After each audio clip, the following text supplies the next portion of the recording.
Hey everyone, Lewis aka Spider-Man 1991 here with another issue-by-issue review where today I'm continuing my review of the final story arc on Invincible, the end of all things. This is part 3 of 12, so let's get started. Let's talk about what happened. Basically, Thrag continues building his new empire. However, all the outposts that he's established on other worlds are slowly being dismantled by Mark, Alan the alien, and the other members of the Coalition's main forces. Meanwhile, while they're taking care of Thrag's other forces, Space Racer follows one of Thrag's children. By the way, Thrag, he basically went to the bug planet that Mark's father, Nolan, seeked asylum on after he left Earth and met an insect lady and had his second son Oliver. Well, Thrag, if you didn't know, basically went to that planet and pretty much made an army. Let's just leave it at that. So basically, Space Racer follows one of Thrag's children to where Thrag's central base is located and is able to tell the rest of the Coalition forces that he's found their main base, now they can attack.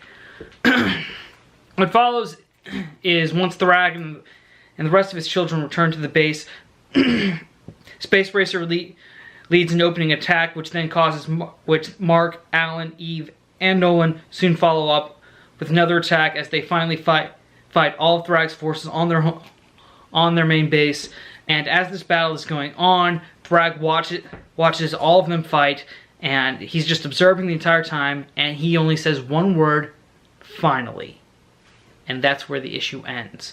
So obviously the last page means that Thrag had anticipated the Coalition of Planets forces finding out where he is and planning a full frontal assault.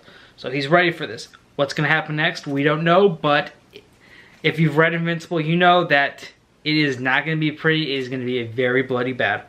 Ryan Ottley's art in this issue is amazing. There are some really cool double-page spreads, such as Space Racer launching the first attack on Thrag's base, then of another page that definitely highlights Mark, Alan, Eve, and Nolan flying into battle, which just looks spectacular, and I would really love to buy a poster of that. Despite all that, even though this book is very action heavy, we do get a brief moment from it where we go back to the main Coalition planet and we see Mark's mother Debbie watching his and Eve's daughter Tara. Just a nice little fun conversation between the two. Then we come back to the whole lead up of the big battle that's apparently going to happen next issue.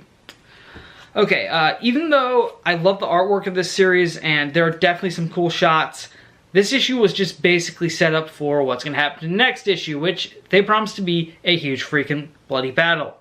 So, can't wait to see that. Honestly, if you love giant space superhero battles, Invincible is definitely the book you're going to enjoy. Sick Psycho.